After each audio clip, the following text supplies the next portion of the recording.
When I look at doom scrolling, this endless cycle of bad news, memes, fear, and distraction, I don't just see wasted time. I see something deeper, a modern ritual that reflects a crisis in the human psyche. People aren't scrolling endlessly because they're lazy or shallow. They're overwhelmed. The outer world is chaotic, and the inner world, the unconscious, is trying to make sense of it. So the scrolling becomes a kind of unconscious behavior, a search for orientation, for meaning, for something that resonates, even if it comes in the form of a meme or a 30-second clip. I believe what many call brain rot is actually a sign that the self, the deeper part of who we are, is being ignored.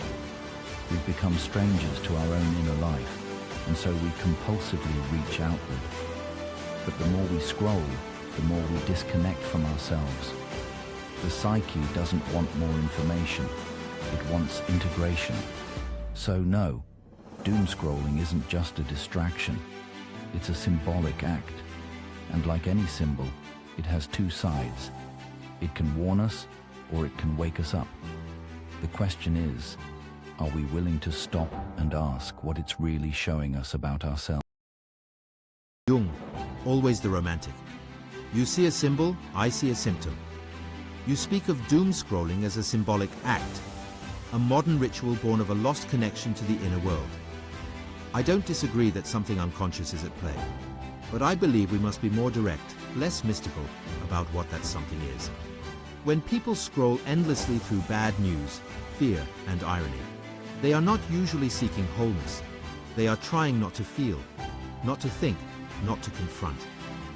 The psyche is overwhelmed, yes, but not just by the outer world. It is also overwhelmed by inner conflict.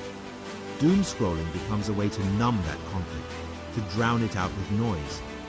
You say this behavior reflects a disconnection from the self. I say it reflects the ego's attempt to avoid anxiety, especially the kind of anxiety that arises when something deeper, anger, guilt, helplessness, is threatening to break into awareness. In my practice, I saw this kind of pattern often, not with phones of course, but with reading the newspaper obsessively, overworking, gossiping, anything that could fill the mind and keep it from turning inward. What's changed is not the defense, only the medium. And here's the danger. The scrolling may look like engagement, but it actually reinforces passivity. The more you scroll, the less you think. The less you think, the less you feel. And the less you feel, the further you drift from the unconscious, not toward it. So yes, Jung, perhaps the self is being ignored, but not in some mythic, symbolic sense. It is being defended against. The mind would rather drown in stimulus than sit in silence, where the real material begins to rise. Childhood pain, unspoken fears, desires we were taught to push down. If doom scrolling is a ritual, it is not a sacred one. It is a ritual of avoidance. So my question is simpler than yours. Not what is doom scrolling trying to show us, but what are we trying not to feel when we do it? Because until we answer that, we're just running with our thumbs. Avoiding pain, anxiety, or buried emotion. I agree. But pain alone doesn't explain the shape of the behavior. Why doom? Why irony? Why the fascination with collapse, tragedy, absurdity?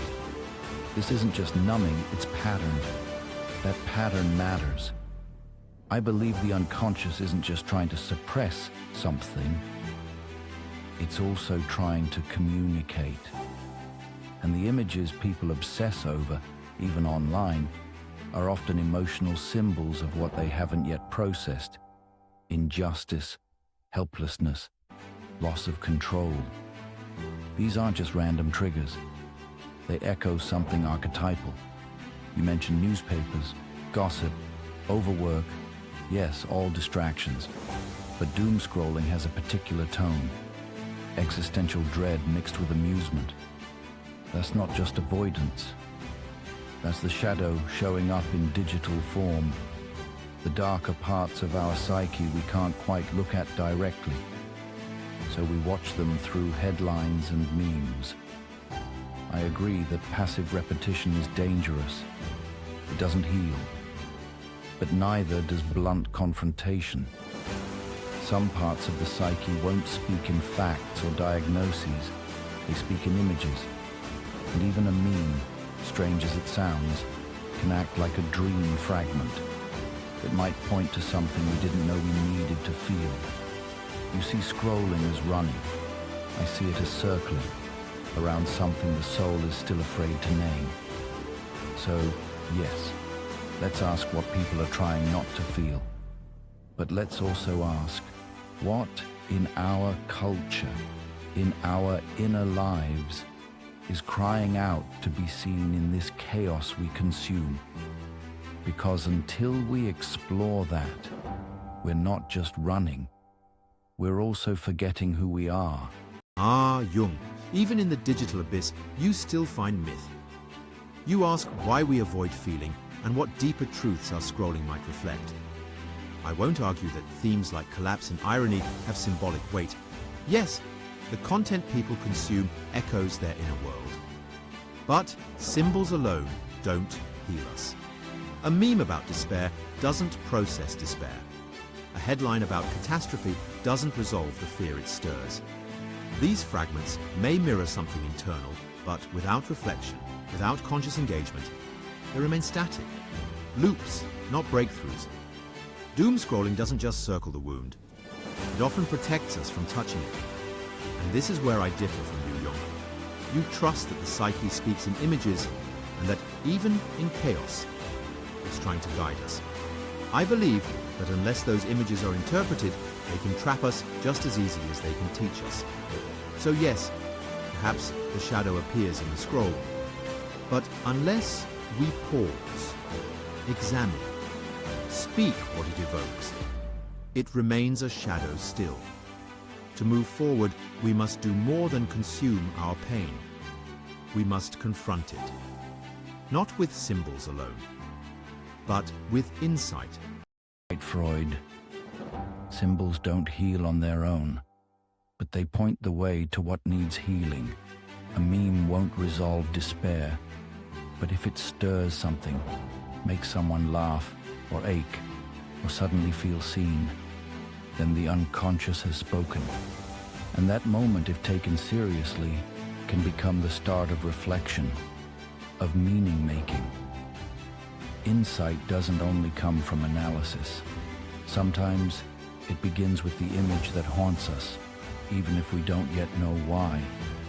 Doomscrolling isn't just a failure of will or attention. It's a mirror of our inner fragmentation, our fear, our overload, our forgotten longing for meaning.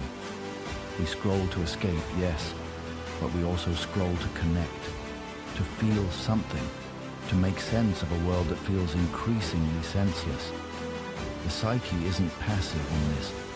It's still trying, still showing up in the headlines we fixate on, the absurd memes we send, the moments when we finally pause and wonder, why am I doing this? That moment of pause, that's where healing begins, not in escaping the scroll entirely, but in listening to what it's showing us and turning inward, not away. Because even in the digital abyss, the unconscious is still at work, still offering a path back to ourselves.